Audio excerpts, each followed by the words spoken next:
क्यों आए हो प्रोफेसर? मैं राजी से कहने आया हूँ कि वो सभी कुछ को जिंदगी का एक हादसा समझकर भूल जाए।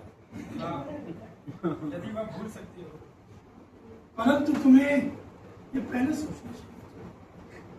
सोचा था। एक मासूम के दिल से खेलने का क्या है? मैंने तो राजी को कई बार समझाना चाहा, लेकिन समझा नहीं सकता, क्योंकि तुम्हारी लालसा ने तुमको ऐसा नहीं कर दिया। आप मुझ पर किसी किस्म का इल्जाम लगा रहे हैं। किसी किस्म का एक मखसूस इल्जाम। आप उस मासूम की जिंदगी की तबाही का कारण बनिए।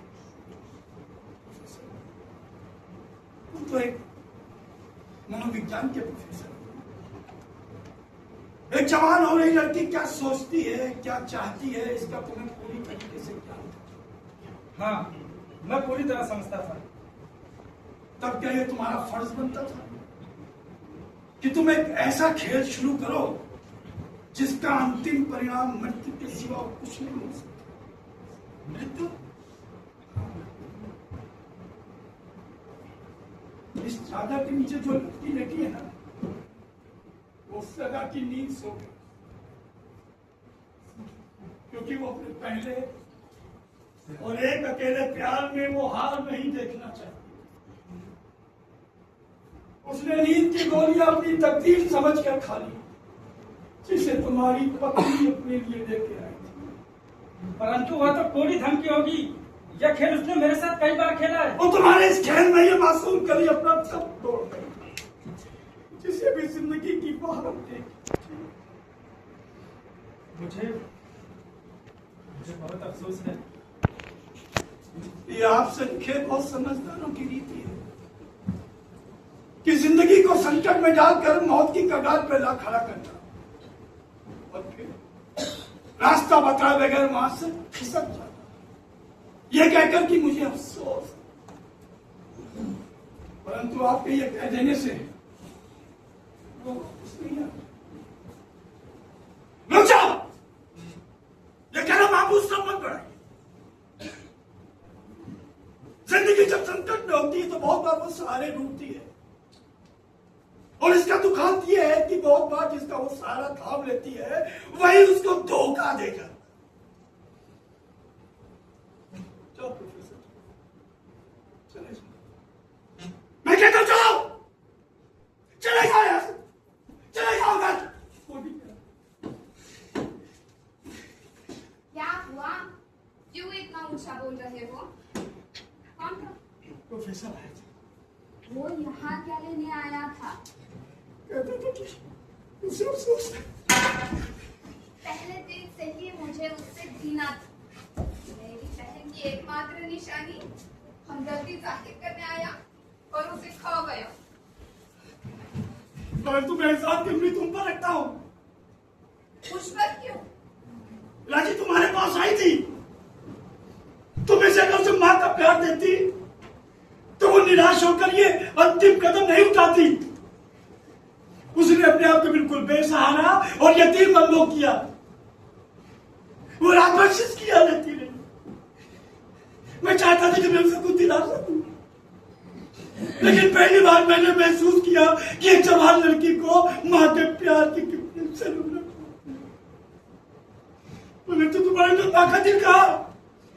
तुम तो बंद कमरों को ही जिंदगी के लिए समझती नहीं, मुर्दा रूहों को संभालने में विश्वास रखती नहीं, परंतु जिंदा मनुष्य को। परंतु मैं उससे माँ से भी ज्यादा प्यार करती थी। परंतु घर में एक अनुशासन रखना भी मेरा कर्तव्य है। किस का अनुशासन? जिन बंद कमरों को कोई न खोले, फूलों को कोई प्यार न करे, जिंदगी को उसी नजर से देखे जिस नजर से तुम देखती हो। दुनिया के निजाम इसी तरह चलते हैं। यदि सभी अपनी अपनी इच्छाएं पूरी करने लगे तो इनार की फैल जाए। परंतु दुनिया के निजाम इस तरह भी नहीं चलता कि सोच को ताले लगा दिया जाए। आजादी एक हद तक दी जा सकती है, परंतु वो हद क्या है? कौन निश्चित करता है वो हद? वो क्या किसी उसूल से निश्चित की जाती है या किसी एक व्यक्ति के दिमाग के अनुसार निश्चित की जाती है? परंतु राजी की मृत्यु के साथ इसका क्या संबंध है? बहुत गहरा संबंध है। बंद कमरों की बंद सोच हमेशा मृत्यु की सूचक होती है। परंतु बहुत झूठ दे देने का नतीजा मुझसे छिपा हुआ नहीं है। मुझे पता है आप क्या करते थे। आपने उसे बहुत झूठ दे दी थी। क्या मतलब? आपको पता था कि वो प्रोफेसर के बारे में क्या विचार रखती है। आप जानते थे कि प्रोफेसर की शादी हो चुकी है, उनकी क्या जिम्मेदारियां हैं। आप जानते थे कि राजी गलत रास्तों पर निकल पड़ी है, पर फिर भी आप उसे गिरजाघर के पीछे जंगलों का रास्ता बताते रहे। ये तुम्हें किस तरह पता चला? मैं इस घर की सर्वस्व हूं। मैं कहीं भी रहूं, घर की सारी जानकारी रखना मेरा कर्तव्य है। आप कहीं भी रहे, मेरे कान सदा आपके इर्द गिर्द दीवारों के साथ रहते हैं। समझा? इन दीवारों में मुझे कैद करके तुम्हें तसल्ली नहीं मिली। इन दीवारों के साथ भी तुमने कान लगा दी। मैं तो कहती हूँ कि राजी की मृत्यु की जिम्मेदारी आप पर है। हाँ, आप पर। आप इस पूरे खेल में तमाशाई बने। आपके अवचेतन मन में एक इच्छा है कि आप आपके काल्पनिक प्रेमिका को गिरजाघर के पीछे जंगलों में जाके रहें, पर ये इच्छा आप पूरी नहीं कर सकते। इसीलिए अब राजी को वो रास्ता बताकर तसल्ली पाते रहे।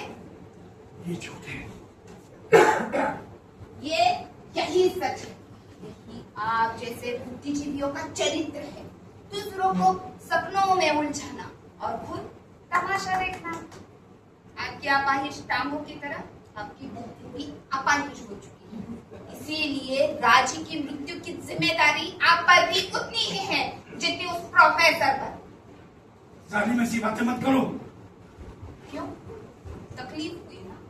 दूसरों पर आरोप लगाना आसान होता है, मगर खुद पर आरोप सहने की हिम्मत चाहिए।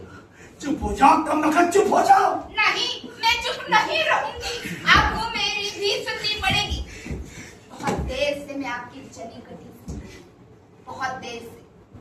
जिंदगी की ऐसी कौन सी जिम्मेदारी आपने निभाई है आज तक? बताइए मुझे। हाँ, आपने दबी हुई इच्छाओं के सपनों को जो खुल दिली से आजादी या लिबरलिज्म का जो नाम दिया है ना, वो सब ढोंग है, प्रदर्शन है, पाखंड है।